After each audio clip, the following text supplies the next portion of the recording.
Hello, hello, hello. Welcome to the live. It's a beautiful night out here in Phoenix, Arizona. We're sitting here maxing, relaxing, parking lot pimping, holding it down, doing the dang thing. And we got a very, very special guest with us today. This is a interview that's going to be for the record books. This guy has awesome music. He is a phenomenal artist, and he's a trendsetter as well. You know, it's not often that you get a chance to really sit down and speak to someone that is a trendsetter in this game we call hip-hop. Black Canvases is the name of the project. I hope I said that right. Black Canvas. Mm-hmm. It's a monumental project. It's a game-changing project. And I want to let my guest for tonight introduce himself. What's good? 1, 2, 1, 2. Jus-P, the Black Menace. Straight out of Jamaica, Queens, New York. To the world. 2 L's up.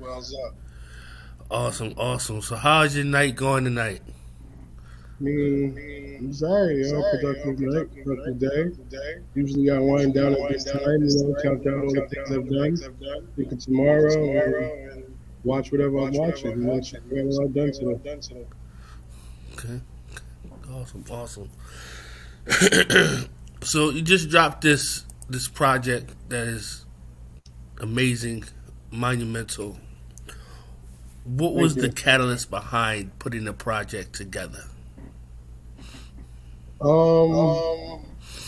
Just work and trying to get work out there, product out there. We've been trying to drop an album like every other month or couple of years, and life will get in the way. You know what I'm saying? So we're working. A lot of the songs are more songs that I was sitting on for other projects, and then just one day sitting in the lab, it was like, I'm gonna put them together. Then I sat with them, you know what I mean, worked on maybe a few songs and put them together in a cohesive way. It's called Black Canvas because like, I took that and splattered everything. You know what I'm saying? The basis was the original songs I was sitting on, a lot of the collaborations, and then I worked around that, and then I just added little skits or any type of little splash, paint through the paintbrush on the canvas, and that's what you get. Awesome. It's crazy when you think about an artist and the amount of music that they create for the music to go onto a project. Some artists create hundreds of songs, and people sometimes don't even get to hear, and this is just me guesstimating, right? I would say a lot of times the fans don't get to hear at least 65% of the music that the artists create. Right. Because it's just stored and and it's not the right time or things of that nature.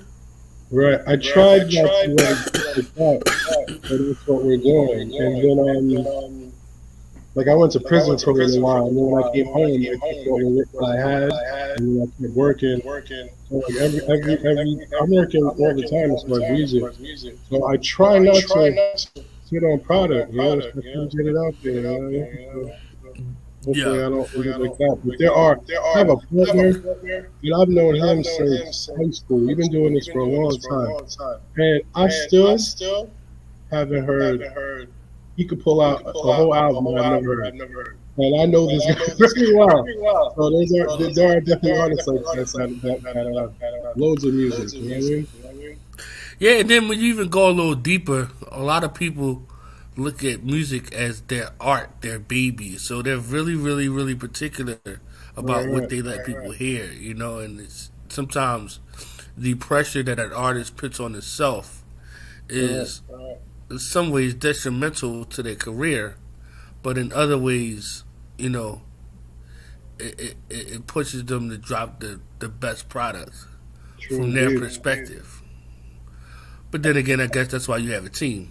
So your Right, team right, can right. facilitate that, you know? And I try to be compartmental as possible. Like I'll get into artist mode, and then I'll be what I need me to be for me. So I'll be that behind the scene person for me, and then any extra is anything extra. But it's hard to kind of separate the two hats. You know what I'm saying? Because I don't really think about the music. Once it's done, it's a product, and I'm trying to get it moving. But once I'm creating it, I'm not thinking about how I'm gonna move it. It's almost like two different art forms, kind of. You know what I mean? Because now I just like watching the response of the album and every day working on that. So that's almost like every day creating music. You know what I mean?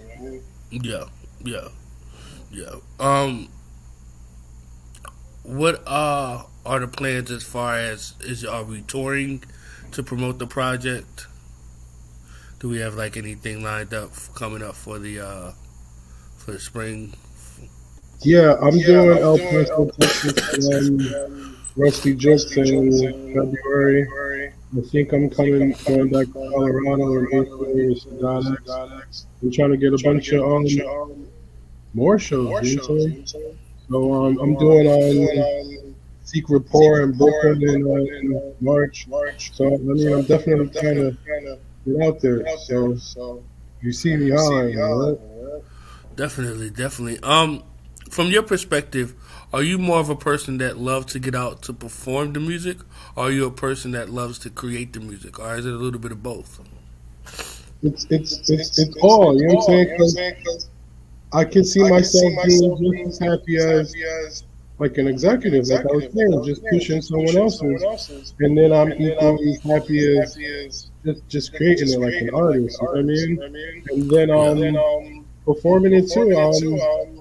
Connecting with the crowd is really, really, really good. You know what I mean? And watching certain people's reactions to songs, me feeding off my partner and all that stuff. So I like them all equally. You know what I mean? yeah, When I was coming up, it was all parts of the game. You had to be proficient at. You know what I'm saying? So I'm with it all. no, no. Um, as years go on, do you feel that the love for music grows more, or do you feel that with each year you lose a little bit more love as you get older? You've been in the No, no, game no, for. no, no. I mean, I don't know because like, how do I say this? This is me and a pen and a pad in my mind. You know what I'm saying? So Yeah, like, I really like creating and then watching it get out there. You know what I'm saying? So like any little progress or any little step is more motivation. So I like it. You know what I mean? This is the first time where like I'm able to go at it 100% and not have to worry about like life. You know what I mean? So yeah, I got a little balance right now. So I'm enjoying it. You know what I mean? yeah. I think that's a lot of times. That's what gets into. Sometimes life gets in the way of the music. Sometimes life imitates music, and music imitates life. It goes back and Right, forth right. very, very a lot. Um, but yeah, so let's talk about the project a little bit. What's your? I don't want to ask you what's your favorite songs off the projects because you know it's your project. Um, Right. what do you? What song do you feel has the potential to make the most impact on our culture? Um, all of them and none of them. The thing about that this album is every song has a unique origin and story behind it.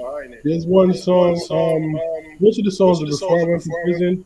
Then I went to prison, and I wasn't really thinking about rap. And I met a person that he was on it like me, like he was a up and coming artist, but we didn't really build on rap too much. Like we talked about it, but it's not like he was rapping to each other like that. And when I came home, and then I heard he came home, the first thing he did was do a song. You know what I'm saying? And I see him doing shows everywhere, and I'm proud of that. But the crazy part is, I listen to that song and I just remember, yeah, how it was for the both of us going in there. There's other songs where like there's one song called Habit Play, and I just remember going through like a crazy situation in life, and then I wrote that verse. And when I listened to that, I just remember thinking like, it was hard that day. I wrote that, you know what I mean? So that's how it is like that. So I don't really have a favorite song as far as like the game, like the hip hop game. There's many songs on there that destroy MC and show you respect is hard. You know what I'm saying? Like there's a bunch of songs on there for the game, but for me or people that know me, those are like timestamp stories. You know what I'm saying? Yeah, yeah. You prefaced that you had to do a bid. You had to sit down for a little bit. Your creative process in that place. I've never been to prison, jail, anything, so I don't know what the experience is. Let me just say that up front. Was it hard for you to create while in there, dealing with the environment that you were in? No, it can be, but it wasn't. It could be whatever you want to do in there. There are people that go into prison and they're completely different people. They remake themselves right then and there. They're whoever the fuck they say they are. You know what I'm saying? There are people that go in there and come out like a super athlete. You know what I'm saying? Right before your very eyes. So to me, like I read over 200 and something books. I wrote 2 novels. So like me being inside my mind, that helped a lot. You know what I'm saying? I didn't like pay too much attention to everything around because it's hard.